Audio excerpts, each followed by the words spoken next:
tellement de choses à dire sur le cinéma. Le cinéma soviétique, c'est magnifique. Il y a des choses. Mais je me dirais plutôt cinéphage, cinéman que cinéphile. Tiens, il y a une revue qui s'appelle Schnock qui m'a demandé fait très bien, un article sur Michel Audiard. Ouais. Et j'ai découvert une chose, c'est qu'on dit toujours que le personnage du beauf a été inventé par Cabu. C'est pas vrai. Il a été inventé par Audiard dans le Cave sur Bif. C'est le personnage du con. Ah ben oui, c'est vrai. Sauf que le beauf de Cabu, c'est un facho, etc. Alors que le beauf d'Audiard, c'est un con, évidemment, mais c'est un brave con. Première question, naissance d'une passion, définition de la cinéphilie, très vaste sujet évidemment, mais surtout naissance d'une passion. Quelle est la première fois où tu as été ébloui par le cinéma? J'ai été élevé dans le cocon douillet du plan Marshall, étant né en 1945, c'est-à-dire que mon père, à l'âge, je crois qu'on avait le droit d'aller au cinéma à partir de 3 ans et demi, on venait voir des westerns, et je me souviens des 3 premiers. Il y a peut-être d'autres films, mais je ne m'en souviens pas. Les Tuniques écarlates, même si ça se passe d'ailleurs au Canada, Les Conquérants d'un Nouveau Monde, et La Charge héroïque de John Ford. Et donc j'ai été avant tout fasciné par le western. Et donc dès que j'ai eu le droit d'aller au cinéma tout seul, comme on disait, rue de la Gaîté, dans les permanents de la rue de la Gaîté, d'abord mes parents m'ont dit « Fais très attention, hein, s'il y a des messieurs qui te mettent la main sur les genoux, il faut aller prévenir l'ouvreuse et tout. » Mais je suis allé voir des westerns. Et à 10 ans, j'ai 10 ans en 55, c'est l'âge d'or du western. Donc je suis pas assez, je crois que j'ai été un peu cinéphile, mais avant tout j'ai été cinéphage. J'avais envie de voir des films. Ma mère, je dirais pas ce que je pense d'elle, me disait « Ah Alain, toi, que tu ailles voir un film une fois par semaine, 2 à la rigueur, pourquoi pas, mais si on te laissait faire, tu irais tout le temps. » Ben, dès que j'ai pu, j'y suis allé tout le temps. Alors il y a une période assez stupide entre 63 et 65 à peu près, ou 64 et 66, je ne me souviens plus, où je suis allé voir, parce que il fallait aller voir, des Godard, des Truffaut, des Resnais, des machins comme ça, et je me faisais sauvagement chier. Et à partir de 66, en fait, quand le studio Action de la rue Lafayette, de la rue Buffon, qui était à rue Lafayette, et a ouvert ses portes, j'ai recommencé à voir des films américains. J'ai été très très sectaire pendant des années, ne voulant voir que des films américains, ou alors peut-être par snobisme, mais il faut dire que c'était quand même des films magnifiques, des films japonais, Mizoguchi, etc. Et puis j'ai fini par découvrir le cinéma français à partir des années 80. Je l'ai redécouvert, même si je le connaissais à la télé, et que j'aimais déjà beaucoup évidemment Sacha Guitry, mais j'ai redécouvert tous ces films, le polar français des années 50 qui contient des merveilles. Mais je me dirais plutôt cinéphage, cinéman que cinéphile. Est-ce que tu veux préciser? Parce que pourquoi cinéman et cinéphage que cinéphile? Qu'est-ce qui te gêne dans le terme cinéphage? cinéphile? On bouffe du film. Hein. Moi, je me souviens, pendant mon service militaire que j'ai fait à Paris, j'étais planqué, je vous le dis tout de suite. J'allais au cinéma à 8h, rue Champollion. Je sortais à 10h moins 10, j'allais voir dans une salle à côté, j'allais voir un autre film. Donc cinéphage, cinéman, parce que cinémania, voilà.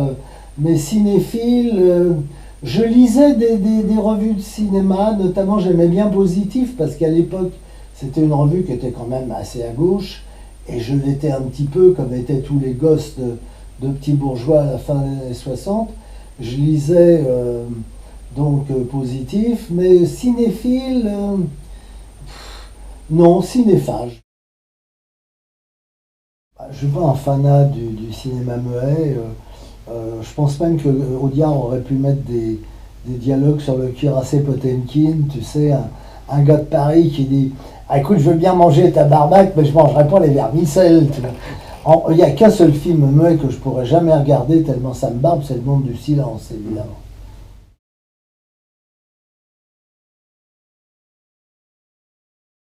Ah, le western, ce sont des récits de chevalerie, Non, mais là, tu me fais repartir de ce que je disais avant, sur mon enfance, c'est la chevalerie américaine, inspirée de la nôtre, évidemment, car les mythes savent traverser l'Atlantique, à mon avis. La femme fatale, ben, la femme fatale elle est dans la Bible, c'est Dalila, c'est Judith, je les oublie, Jézabel, etc. Elle se retrouve dans le roman noir. La Bible est un des grands fournisseurs de thèmes du polar, du roman noir et du western aussi d'ailleurs, mais du cinéma de genre en général. Bon, évidemment, j'aime les femmes fatales, sont des garces, on les déteste, mais on a tous envie qu'elles vous subornent, tu vois. Elles sont plus dans le... Bon, il y a les femmes fatales du cinéma français n'ont pas quand même le caractère extrêmement pervers et méchant même des garces du cinéma américain, je crois. En Technicolor, le western des années 50, hein, voilà, c'est des couleurs bien séparées, le rouge est rouge, le vert est vert, le noir est noir, enfin le noir, oui c'est une couleur aussi. Réalisateur, je préfère réalisateur que auteur de film, parce qu'un auteur de film c'est aussi celui qui produit, celui qui écrit. Je pense par exemple qu'un chef-d'œuvre du cinéma français, comme Maigret tend un piège, c'est un film qui est de Augadel, Audiard, Gabin, Delannoy. Les trois font le succès du film. Alors, et le talent du film. Érotisme au cinéma, c'est bien quand il y a... quand c'est en dessous, quoi. Je veux dire, la femme nue n'est pas érotique au cinéma. La grande scène érotique du cinéma, par exemple, c'est dans un film de Cécile B2000, qui était un grand pervers, Samson et Dalila, où elle l'attache, elle lui dit « je t'attache et je te fouette, mais je t'aime ». Bon, ça me semble très supérieur à des nanas qui se dessapent, quoi. Voilà, c'est le jeu sur les interdits, quand tu parles des filles des années 50 qui remettent leur petit bas, c'est charmant. J'aurais pu développer sur le code Eyes, oui, qui en fait, en interdisant des choses, a permis l'érotisme flamboyant chez Hawks, Walsh, Cécile B2000, très important, King Vidor.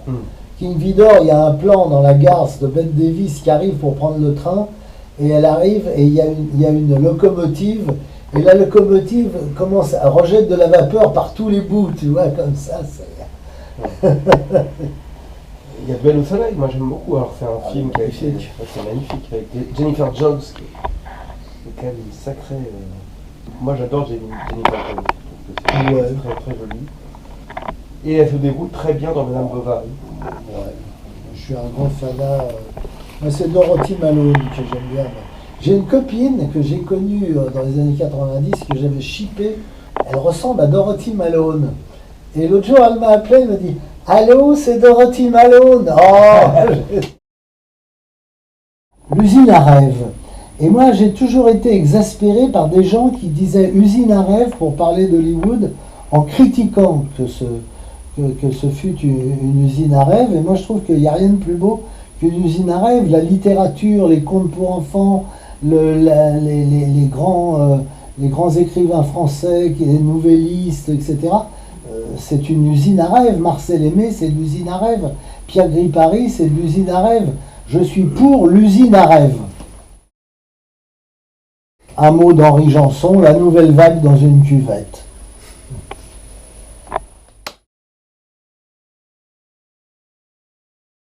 Cinéma contemporain, fin ou renouveau? Je m'en fous. Le cinéma contemporain, il ne m'intéresse pas. Je vois des bons films de temps en temps, mais je veux dire, l'âge de la cinéphilie ou de la cinéphagie, appelez-la comme vous voulez, elle est un peu passée pour moi. Tu vois. Puis d'abord, tu sais, maintenant, on a des grands écrans. Ça suffit à un monsieur qui n'est plus quelqu'un qui se précipite, comme je disais tout à l'heure, à la séance de 8 heures, à celle de 10 heures, et parfois à celle de minuit. Ça m'est arrivé. Mes préférés ou les plus beaux? Parce que c'est deux choses tout à fait différentes. Les deux, tes préférés? Par exemple, tu vois, bon, mondialement, les films que je trouve les plus beaux, ça va être par exemple La tendance en chaud de Mizoguchi, le salon de musique. On parle des Français. Des Français. Non, mais je veux dire que après on me dit mes films préférés, ce ne seront pas les mêmes. Car je sais reconnaître à la fois le chef-d'œuvre et le film que j'aime aussi, parce que je suis une petite midinette qui aime bien des films. Bon, les films français, alors c'est idiot, parce que je peux te citer 5 Gabin, je peux te citer 5 Guitry, je peux te les citer peut-être quand même, les 5 Gabin, Maigret étant un piège, Maigret et l'affaire Saint-Fiacre, Le Rouge et Mire, Razia sur la Chenouf, Le Désordre et la Nuit. Et puis je peux te citer 5 Guitry, alors à la fois La vie d'un honnête homme et La Poison, qui ne sont pas avec Guitry, l'acteur c'est Michel Simon. Et je peux te citer Faisons un rêve, Mon père avait raison, voilà, enfin, Assassins et voleurs qui est avec Poiret et Serrault d'ailleurs. La prisonnière du désert de John Ford, Comme un torrent de Minelli, peut-être pas Rio Bravo pour Hawks, peut-être La captive aux yeux clairs, et puis, alors, je veux bien citer un Lubitsch ou un Billy Wilder, mais est-ce que ce ne sont pas des cinéastes européens? Bonne question. Billy Wilder est quand même quelqu'un qui a fait 3 films sur l'inadaptation des Américains à l'Europe. 1, 2, 3, et puis La scandaleuse de Berlin, et puis Avanti. Alors c'est compliqué, mais bon là mes 3 films américains préférés, ils sont là. Séquence préférée, les séquences qui t'ont marqué, qu'est-ce que tu gardes dans ta tête? Alors, la dernière demi-heure de Maigret étant un piège, quand Maigret et Gabin fait successivement avouer le tueur en série et celle qui essaye de le disculper en tant que quelqu'un. C'est bizarre parce que dans Rio Bravo, c'est peut-être pas la plus belle scène, mais la scène où Ricky Nelson et Dean Martin chantent dans la prison. Bon, évidemment. Dans l'intendant Sancho, par exemple, quelqu'un qui essaye d'obtenir, Sancho d'ailleurs, essaye d'obtenir d'un shogun un rendez-vous, et il le suit comme ça, et l'autre passe sur des palissades au-dessus de lui, sur une passerelle, et ne se retourne pas, et il y a un plan magnifique. Bon, il y a 36... Il y a des tas de milliers de films. Dans La captive aux yeux clairs, j'aime bien à la fin, quand le personnage interprété par Dewey Martin va dans la tente de la belle indienne, elle arrive avec un couteau, alors il a un peu peur, et il coupe la cordelette qui laisse retomber la porte du tipi, et évidemment il y a un cut à ce moment-là. Et là d'ailleurs, on voit, notamment dans l'érotisme, on voit une des grandes forces du montage et de l'ellipse. Oui, alors là, je vais parler peut-être aussi de Michael Powell, Une question de vie ou de mort, qui est un film très brillant. Alors, Dino Risi, que je trouve très supérieur à d'autres Italiens, justement parce que c'est quelqu'un qui ne pensait pas être forcément un auteur. Et je trouve que Una vita difficile avec Alberto Sordi est absolument extraordinaire. Et la scène de rupture avec Léa Massari ou d'autres scènes comme ça. Bon, on a vu récemment des films qui venaient plutôt du nord et de l'est de l'Europe qui étaient remarquables. Je pense à Black Book de Paul Verhoeven, film néerlandais, et puis L'île de Pavel Lungin. Mais il est évident que j'aime beaucoup le cinéma de la période stalinienne, et Le tournant décisif de Frédéric Kemmler est un film magnifique. C'est la bataille, on l'appelle la bataille, on ne sait pas que c'est Stalingrad, et c'est tout à fait remarquable. Et bon, je veux dire, c'est un cinéma de toute beauté et de grande qualité. Parlons maintenant des grandes figures du cinéma, des grands acteurs, de ton panthéon. Tu as écrit un livre sur Gabin, tu as écrit un livre sur Sacha Guitry, alors qu'il était aussi un acteur et un réalisateur. Vous êtes jeune, mais on disait John Wayne, ce facho, etc. Et ouais, il arrive, il dit haut les mains, pampan, etc. Mais c'est pas ça, John Wayne. C'est un acteur extrêmement complexe, mais qui a compris qu'il jouait d'abord sur le corps, et comme tous les grands acteurs, et il jouait il n'était pas... il faisait pas son numéro, quoi. Et quand même, il y a 10 chefs-d'œuvre de John Ford qui doivent tout à John Wayne. Mais aussi, ces 10 grands rôles de John Wayne doivent tout à John Ford. Non, j'aime évidemment les comédiens anglais, pas tellement les cabots, je veux dire, j'aime pas tellement Peter Sellers, même s'il m'a faut beaucoup rire dans la série des Panthères Roses. Non, il y a des gens comme James Mason qui sont très pervers dans leur façon de jouer. Michael Caine est un grand acteur. Mais j'aime pas tellement, par exemple, qui cabotine aussi, Alec Guinness, qui en fait un peu trop aussi. Mais en Italie, c'est Alberto Sordi, c'est Mastroianni, c'est des gens comme Nino Manfredi, un grand acteur.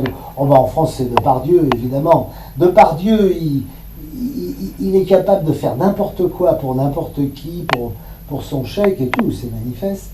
Mais de temps en temps, il fait quelque chose que personne d'autre peut faire. Alors qu'on a des tas de très bons acteurs en France, Lucchini, Richard Berry, Daniel Auteuil, ce sont vraiment de très grands acteurs. Hein. Mais lui, à un moment, il va faire un petit quelque chose en plus, quoi. Mais ça, tous ces gens-là que je viens de citer sont des gens qui sortent de l'école de Jean-Laurent Cochet, et bien entendu, cette actrice exceptionnelle, il n'y a pas d'autre fille qui pouvait jouer elle de Verhoeven, c'est Isabelle Huppert. Le comédien, ce serait le gars distingué, bien élevé. Alors, si Marlon Brando est un acteur, je préfère les comédiens. L'acteur studio, j'ai horreur de l'acteur studio. Si le cinéma devait mourir et disparaître, une épitaphe. De toute façon, il va disparaître après moi. Donc je m'en fous s'il disparaît, parce que j'ai quand même moins de temps à vivre, à mon avis, que le cinéma. Le cinéma, tant qu'il est projeté dans des salles, il sera toujours projeté dans des salles, parce qu'il n'y aura jamais d'écran de télévision qui sont aussi gros. Une épitaphe, on s'est bien amusé, quoi. On s'est bien amusé, mais on pourrait dire ça aussi des amitiés, des amours, de tout ce qui meurt un jour. Pour les encourager à sauter le pas et être un peu dépucelés, à se dépuceler en allant au cinéma, qu'est-ce que tu leur donnerais comme conseil? Allez-y, les amis, commencez par un bon gabin, allez dans le western. Alors, si je m'adresse à des larges masses, j'ai rien à leur dire, je m'en fous. Si ça s'adresse à quelqu'un que je connais, en fonction de ses goûts, j'essaierai de l'amener voir. Mais ma vidéothèque, par exemple, elle sert à des personnes que j'aime bien. Je suis très content d'avoir fait découvrir à certaines personnes. Ma télévision, celui qui me l'a installée me dit 100% des gens qui la mettent dans leur chambre la mettent en face de leur lit, la télé, donc c'est l'écran de télé. Donc j'ai plus montré de films à des jeunes femmes qu'à des messieurs, mais c'est un plaisir de faire découvrir de grands films. Et je me souviens d'une amie à qui j'avais montré Black Book, on l'avait vu entre 5h et 7h de l'après-midi, et qui m'avait dit après, j'ai besoin d'un verre. Après un film d'une telle force, j'ai besoin d'un verre. Et là j'ai compris que elle aimait le film, évidemment. Non, j'ai eu la fibre très prosélyte, mais un peu moins avec l'âge quand même. Que penses-tu de ces gens qui disent, parce que je vois que tu as un portrait de Sacha Guitry, il le mérite, le grand Sacha Guitry, qui disent Sacha Guitry c'est pas du cinéma, c'est du théâtre filmé. Ça veut rien dire. Le théâtre filmé, ça peut exister, je crois même en avoir vu. Ça consiste à mettre une caméra au milieu du 5e rang et à filmer ça sans aucun mouvement d'appareil. C'est une mise en boîte, dans le sens originel du terme. Mais ça veut rien dire. Le théâtre filmé, Guitry n'arrête pas de faire des gros plans. Sa caméra bouge pas tellement, parce qu'à l'époque, la caméra bougeait pas tellement. Sa caméra est souvent en plan fixe, mais moi ça me dérange pas, j'adore le plan fixe. Je suis, sans aller jusqu'à apprécier les films d'Ozu, je trouve là c'est quand même peut-être un peu fixe. Mais non, mais c'est pas du théâtre filmé, c'est imbécile de dire ça. Cinéma et littérature, tu es écrivain, donc ça doit te pourquoi pas dire, excusez-moi, mais les gars, mais pourquoi pas dire, par exemple, Le cinéma, c'est du théâtre qui bouge. Enfin, Ouais, c'est voilà. bon, c'est complètement couillon, quoi. À propos des rapports entre la littérature et le cinéma, je pense notamment évidemment au film de Claude Danton-Lara avec l'adaptation de Rouge et Noir ou certaines adaptations de Madame Bovary, très belle adaptation d'ailleurs de Minelli. Oui, mais qui n'a plus rien à voir avec le roman On est original. bien d'accord. Qu'est-ce que tu penses Original, justement de... et je vais dire heureusement. Oui, bien sûr. Mais qu'est-ce que tu penses de ce rapport entre le cinéma et la littérature? Est-ce que tu penses que c'est complètement différent? Est-ce que tu penses que c'est une trahison Ah, mais il faut trahir. Ouais. Moi, alors, si quelqu'un adapte au cinéma un de mes romans et qui me trahit, du moment que je passe à la caisse, je serai absolument ravi. Je tiens à le dire pour ceux qui m'écoutent, j'ai fait de très bons romans. Hein. Alors moi, bah oui, Curieuse, Je t'appartiens, Lazaret sont des... Voilà. J'ai été très très charmé par la musique. Au fond, l'école de Vienne, qui est partie de Vienne parce qu'il y avait Hitler, elle s'est retrouvée à Hollywood, les Dimitri Tiomkin, les Miklos Rozsa, qui n'étaient pas de Vienne, qui étaient de Hongrie, mais enfin, c'était un peu la même chose, quoi. L'Autriche-Hongrie, vous savez, ça existe toujours un peu. Tous ces gens-là, les Elmer Bernstein, etc., ont continué l'école de Vienne, en fait, l'école de Mahler. Hein. Et j'aime beaucoup, par exemple, la musique d'Elmer Bernstein dans le générique de Comme un torrent, les musiques de western, les 7 mercenaires, Dimitri Tiomkin, pam pam pam pam pam pam pam pam pam pam. Et puis la musique de John Ford disait qu'il n'était pas satisfait de la musique de La prisonnière du désert parce que c'était un peu trop prenant et à son héros qui est tout seul dans la vallée des géants, il voudrait qu'il y ait un peu moins de musique. Elle est de qui la musique de La prisonnière du désert? Elle n'est pas de Bernstein, elle n'est pas de Tiomkin. Max Steiner. Contrairement à ce que disent les imbéciles, c'est vrai qu'il a tourné dans une vingtaine de navets, il y en a des consternants. Hein. Elvis Presley au cinéma, contrairement à ce que disent les imbéciles, il a tourné effectivement dans des navets ahurissants. Je vous conseille un film sorti en Belgique sous le titre C'est la fête au harem. Mais il y a une demi-douzaine de films excellents. L'Europe du bagne est très bon, de Richard Thorpe. King Creole, Mike Curtis, c'est très très bon, avec des bandes son magnifiques. Il a fait un western de Don Siegel qui est très très bien. Et surtout, il a fait une très très belle comédie musicale de George Clooney qui s'appelle Viva Las Vegas, avec celle qui était sa maîtresse à l'époque, qui se sont découverts sur le tournage, et ça se sent à l'écran, c'est Anne-Margaret, la suédoise. Mon Dieu, quand on est chanteur de rock et vedette, et même plus que vedette, un mythe, ça permet quand même des réussites très agréables.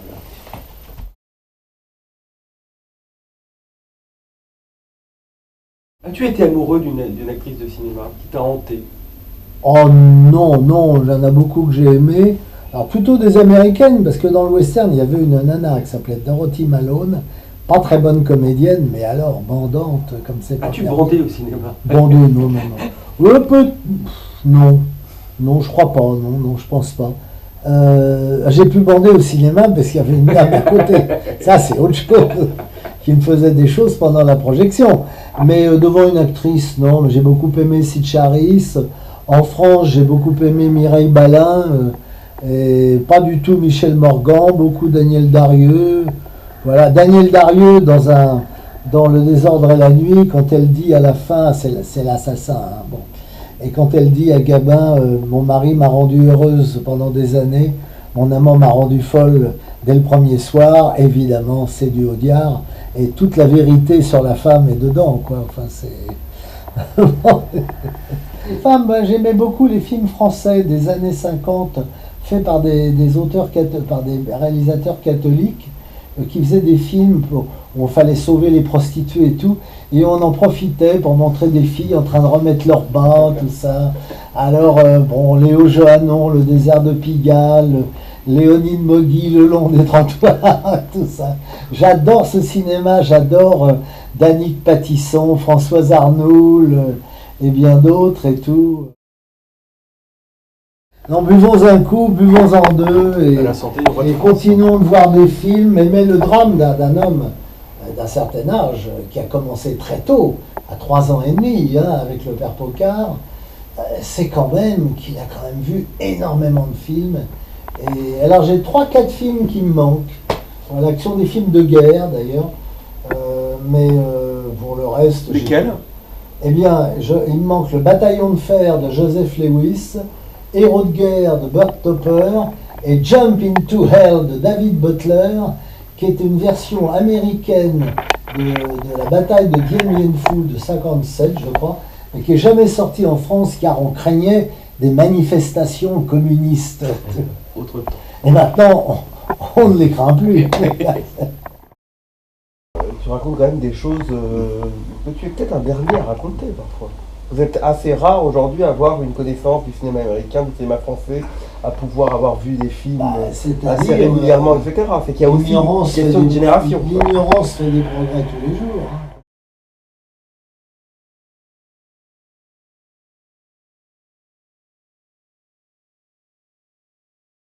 Bah, écoutez les gars, je parle là, sous votre contrôle.